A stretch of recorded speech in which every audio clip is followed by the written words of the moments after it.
Hi, இன்றைக்கி வந்து நம்ம பார்க்க போகிறது பார்த்திங்கன்னா ஓப்பன்பம் ஆப்ஜெக்ட் பிளாக்ஸ். இன்றைக்கி என்னென்ன டாபிக் பார்த்தீங்கன்னா டிஃபைன் வாட் ஆர் ஆப்ஜெக்ட்ஸ், அதுக்கப்புறம் வந்து ஓப்பன்பமோட மெயின் ஆப்ஜெக்ட் டேட்டா என்னன்னு சொல்லி பார்ப்போம். இன்றைக்கி என்னென்னு இன்றைக்கி பார்த்தீங்கன்னா ஆப்ஜெக்ட்ஸ் வந்து பார்க்க போகிறோம். ஆப்ஜெக்ட்ஸோட லிங்காக இருக்குது பார்த்திங்கன்னா catalogue, vendors, form and purchase order, இதெல்லாம் வந்து ஆப்ஜெக்ட்ஸோட லிங்காக இருக்குது. இப்போ ஆப்ஜெக்ட்ஸ்னால் என்னென்னு சொல்லி பார்ப்போம். ஆப்ஜெக்ட்ஸாக இருக்கிறதுல வந்து ரொம்ப காம்ப்ளெக்ஸான டேட்டா டைப்பு. இந்த டேட்டா டைப் வந்து நிறைய இதோட லிங்க் ஆகும். அதேமாதிரி நிறைய ஆர்கனைசேஷனையும் தாண்டி வந்து உங்களுக்கு வந்து லிங்க் ஆகிட்டு இருக்கும். அதனால் வந்து இருக்கிறது வந்து காம்ப்ளெக்ஸான டேட்டா டைப்பு. இதோட மெயின் ஆப்ஜெக்ட்ஸ்லாம் பார்த்திங்கன்னா catalogues, forms, order, purchase order, vendors and files. Next இப்போ ஃபஸ்ட் எடுத்தோன்னா நம்ம வந்து கேட்லாகை பற்றி பார்ப்போம். கேட்லாக் தான் வந்து ஒரு சென்ட்ரலைஸ்ட் டேட்டா. இதோட மெயின் டேட்டா பேஸ்.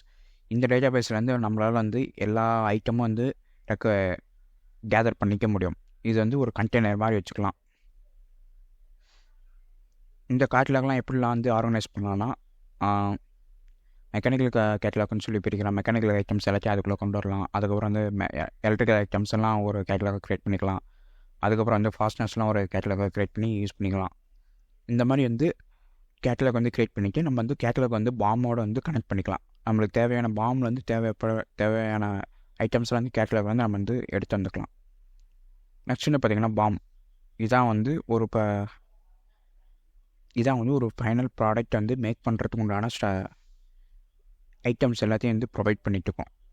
இந்த ஐட்டம் தான் இந்த ப்ராடக்ட் வந்து டெவலப் பண்ணுறதுக்கு தேவை அப்படின்னு சொல்லிட்டு நம்மளுக்கு வந்து ஒரு லிஸ்ட் வந்து தரது பார்த்திங்கன்னா இந்த பாம்.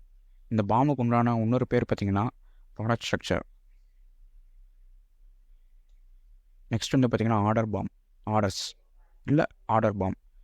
இதுதான் வந்து நம்மளுக்கு தேவையான பொருட்கள் எவ்வளோ குவான்டிட்டி, எவ்வளோ காஸ்ட்டில் இருக்கணும், எவ்வளோ வந்து அல்டிமேட் காஸ்ட்னு சொல்லிட்டு எல்லாமே வந்து டிசைட் பண்ணிவிட்டு யார்கிட்ட வாங்கணும், எந்த மாதிரி சப்ளையர்கிட்ட வாங்கணும்னு சொல்லிட்டு எல்லாமே டிசைட் பண்ணுறது பார்த்திங்கன்னா இந்த ஆர்டர்ஸ் பாம்பில் தான்.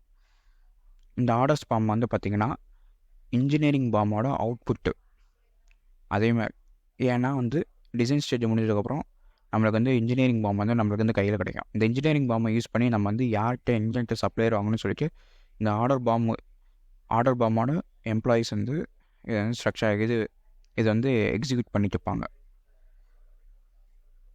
நெக்ஸ்ட் வந்து பார்த்திங்கன்னா பர்ச்சேஸ் ஆர்டருங்கிறது ஒன்றும் இல்லை. இப்போ நம்ம வந்து ஆர்டர் பாம் வந்து க்ரியேட் பண்ணிச்சு. இப்போ ஆர்டர் பாமை க்ரியேட் பண்ணிவிட்டு யார்கிட்ட எங்கேருந்து வாங்கணும் அப்படின்னு சொல்லிட்டு நம்ம வந்து ஒரு லிஸ்ட்டு ரெடி பண்ணணும். நம்மளோட ஸ்பெக் என்னன்னு சொல்லிட்டு அவங்ககிட்ட கொடுக்கணும். எந்த சப்ளையர் வந்து ஒத்து போகிறாங்கன்னு சொல்லிட்டு அந்த சப்ளையரோட நேம், அவங்களோட டீட்டெயில்ஸ் எல்லாத்தையும் வந்து கேதர் பண்ணிக்கணும். இந்த பர்ச்சேஸ் ஆர்டர் பாம் வந்து மேனுஃபேக்சரோடையும் அதுக்கப்புறம் வந்து சப்ளையரோட வந்து கான்டாக்டில் தான் இருக்கும். நெக்ஸ்ட் வந்து பார்த்திங்கன்னா வெண்டார்ஸ். இது வந்து ஃபுல்லாகவே வந்து வெண்டார், அதாவது சப்ளையரும் அதுக்கப்புறம் வந்து மேனுஃபேக்சரோட பார்ட்னர்ஸ் எல்லாமே வந்து அவங்களோட டீட்டெயில்ஸ் எல்லாமே வந்து உங்களுக்கு வந்து இந்த வெண்டார்ஸுங்கிற பாமில் வந்து உங்களால் வந்து லிஸ்ட் அவுட் பண்ணிக்க முடியும், வியூ பண்ணிக்க முடியும். நெக்ஸ்ட் வந்து பார்த்திங்கன்னா ஃபைல்ஸ். இப்போ வந்து எக்ஸாம்பிளுக்கு இப்போ வந்து வெண்டார்ஸ் ஐட்டம் வாங்கிட்டோம். இப்போ வெண்டார்ஸோட அவங்களோட 3D ஃபைலோ இல்லை கேட் ஃபைலோ இல்லை 2D ட்ராயிங் PDF எல்லாமே வந்து இந்த ஃபைல்ஸுங்கிற பாமில் வந்து நம்மளால் வந்து பார்த்துக்க முடியும்.